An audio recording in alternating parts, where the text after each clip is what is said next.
ঈদ ধর্মীয় গুরুত্বের সাথে বাণিজ্যিকভাবেও গুরুত্বপূর্ণ। ঈদকে ঘিরে বিভিন্ন পণ্যের সাথে বিক্রি বাড়ে প্রসাধনী সামগ্রীর। গুণ ও মান বিবেচনায় বিদেশি প্রসাধনী পণ্যের পাশাপাশি বিক্রি বাড়ে দেশীয় প্রসাধনীর। শেরপুরের বিপণী বিতানগুলোতে পোশাকের দোকানের পাশাপাশি নারীদের ভিড় বেড়েছে প্রসাধনী ও সাজসজ্জার দোকানে। রূপচর্চায় দেশীয় skin care, hair care, lipstick, মেহেদি সহ বিভিন্ন নিত্যপণ্যই বেশি আগ্রহ তাদের। দামে সাশ্রয়ী হওয়ার সাথে দেশের আবহাওয়া ব্যবহার উপযোগী হয় এসব পণ্য অর্জন করেছে ক্রেতাদের আস্থা।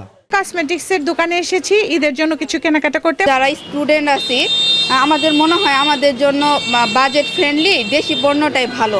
দেশীয় ন্যাচারাল জিনিসগুলি, প্রাকৃতিক, এগুলি আমি ইউজ করতে ভালোবাসি।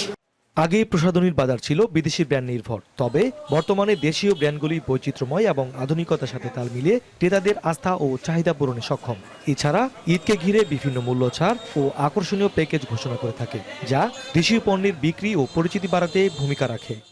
বিদেশি পণ্যের পাশাপাশি এবছর দেশীয় পণ্যের চাহিদাটা সব থেকে বেশি। ক্রেতাদের দিকে তাকিয়ে এই বছর আমরা দেশীয় পণ্যটার সমারোহ সবচেয়ে বেশি রাখছি। আমাদের দেশি অন্য প্রোডাক্টগুলো কাস্টমার এবার বিদেশি প্রোডাক্টের চাইতে আমাদের এবার দেশি প্রোডাক্টের প্রতি কাস্টমার অনেক ঝুঁকতেছে। ব্যবসায়ীদের আশা, আসন্ন ঈদুল ফিতরে জেলায় অন্তত 25 কোটি টাকার প্রসাধনী সামগ্রী বিক্রি হবে। শেরপুর জেলায় 25 থেকে 30 কোটি টাকা বেচাকেনা হবো, এই আশা নিয়ে আমরা অগ্রসর হচ্ছি। মোটামুটি দেশি পণ্যের চাহিদা আছে ভালো, বিদেশি পণ্যের চাহিদাও আছে, কিন্তু দাম বেশি হওয়ার কারণে আমরা অল্প রাখার চেষ্টা করতেছি।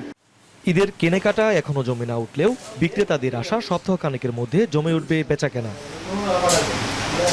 জাহিদুল খান সৌরভ, এখন শেরপুর।